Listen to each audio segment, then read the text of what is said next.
Mga kabunyog, mga kababayan, welcome sa isa na namang episode nitong ating maiksing komentaryo ni Attorney Enzo Recto. Magbibigay tayo ng reaksyon, mga kabunyog, dito sa naging maiksing reaksyon din nito ni Digong Duterte sa pag-resign ni House Senior Deputy Speaker Aurelio Dung Gonzales mula sa partidong PDP laban ni Duterte. Alam naman po natin ang nangyari nito, mga kabunyog. Noong Lunes, pagbalik ng session ng Kamara, may inisponsoran na resolution itong si Aurelio Dung Gonzales Jr. na ang resolution ay nagsasabing dapat manindigan ang Kamara, ang House of Representatives, sa mga naninira sa reputasyon, honor, yung dangal at integridad ng Kamara. Ngayon, tinanong ni Ed Silagman, sino ba ang naninira? Nung una, ayaw pangalanan ni Dung Gonzales. Ayaw pangalanan nito ni Dung Gonzales. Nung bandang huli, napilitan din siyang pangalanan. Pero bago niya pinangalanan kung sino yung naninira sa Kamara, umaatake sa Kamara, nag-resign na muna siya sa partidong PDP laban. Kasi sabi niya, ang naninira sa Kamara ay ang presidente o ang chairman ng kanilang partido, ang dating presidente Rodrigo Roa Duterte. Kaya nung ora mismo, nung panahon na yon, naghayag siya ng pagre-resign bilang miyembro at bilang National Treasurer. So mataas ang posisyon niya sa PDP laban, National Treasurer. Ngayon, tinanong si Duterte, anong masasabi niya na nagsisialisa na yata ang mga miyembro ng PDP laban? Mga kabunyog. So tinanong siya niyan, anong masasabi niya sa ganyan na parang nauubos na ang miyembro ng PDP laban? So sa kanyang regular na programa, sinabi ni Digong na hindi naman siya apektado niyan, sabi niya. Sabi ni Digong, kahit na lang siya na lang daw ang matira, okay lang. Mga kabunyog, yan yung sabi ni Digong. Kahit siya na lang ang matira, walang problema niya. Sabi, mayabang pang sabi ni Digong. At saka sabi niya, ang importante sa partido, prinsipyo. Kung may prinsipyo daw, yon, magkakasundo sila. Pero kung wala naman daw prinsipyo, hindi talaga. Yan yung mga sinabi ni Digong. Patama dito kay Dong. Okay? Sige mga kabunyog, panuorin natin yung sinabi ni Digong.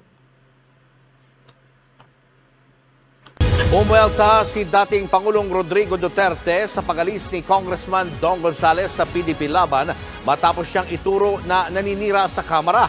Hindi rin daw issue kay Duterte kung siya na lang ang matira sa partido. Nasa frontline na balitang yan si Marian Enriquez.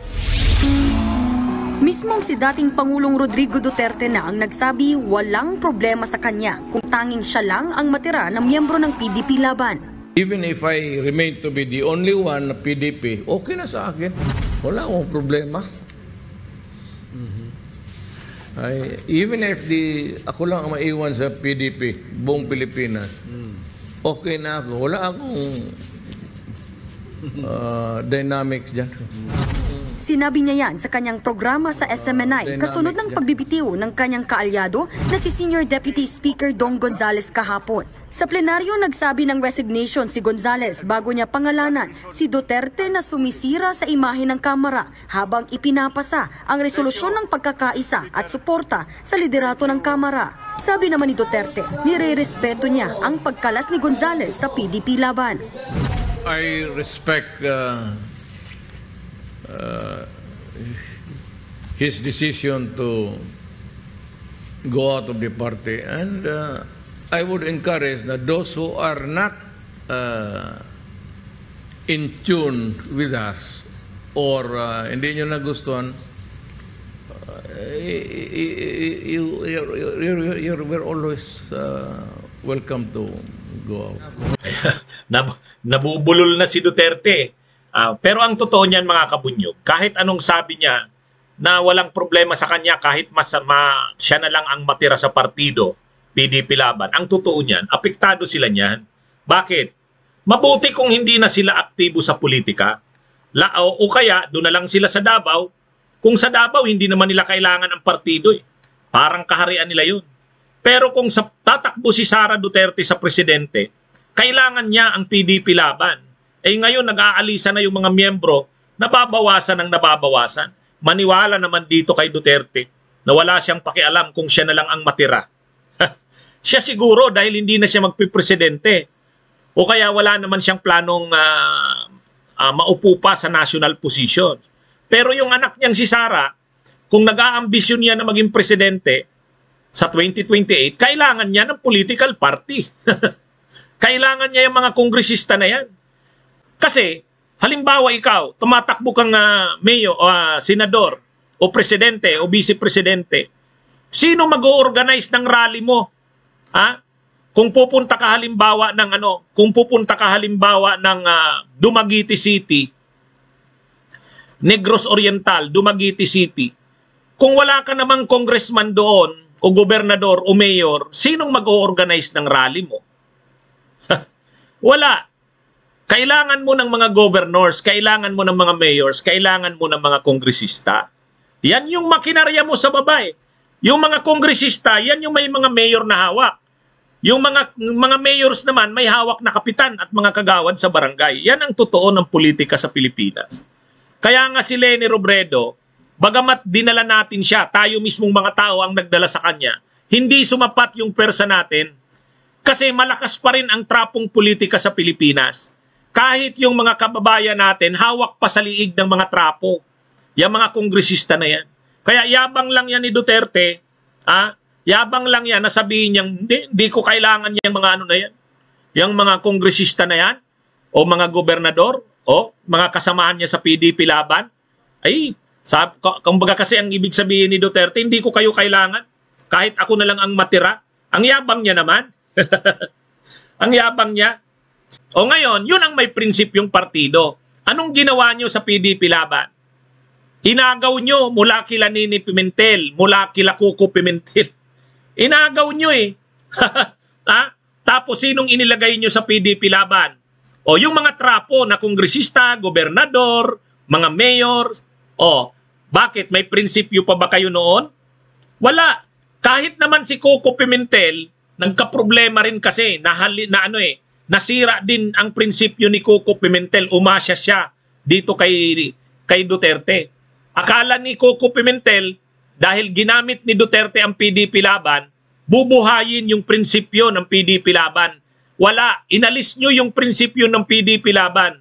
Yung PDP Laban na tinatag ni Nini Pimentel at sa ni Ninoy, inalis nyo, binago nyo, ginawa nyong trapong politika o trapong political party.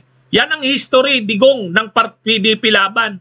Ikaw ang gumawa ng PDP Laban na maging trapong political party. Inalis nyo yung ideolohiya nito na tinaguyod ng mga founders nito. Si dating Senador Senate President Neni Pimentel at si dating Senador Ninoy Aquino. Ngayon, anong nangyari nung kayo na, PDP Laban? Akala ni Coco Pimentel magandang nangyayari sa partido dahil kayo na ang party in power, administration party, dumami ang miyembro. Pero anong ginawa nyo sa bandang uli? Sinipa nyo si Coco Pimentel at si Manny Pacquiao. O nawala, kawawa si Coco Pimentel, nawalan sila ng partido. Sino ang naiwan ngayon? Kayo Duterte, kayo nila Cusi. Yan. Tapos ang mga miyembro nyo, mga nagbaliktad din, galing din naman sa lakas, galing sa mga trapo. Kasi nung ikaw na yung presidente, siyempre lipatan na naman sila sa PDP Laban. O, may prinsipyo ba yung mga lumipat sa'yo sa PDP Laban? Wala. O, ngayon sasabihin mo, prinsipyo? Alam mo namang wala ng prinsipyo ang partido mo. Tapos ngayon magbabanggit ka ng prinsipyo.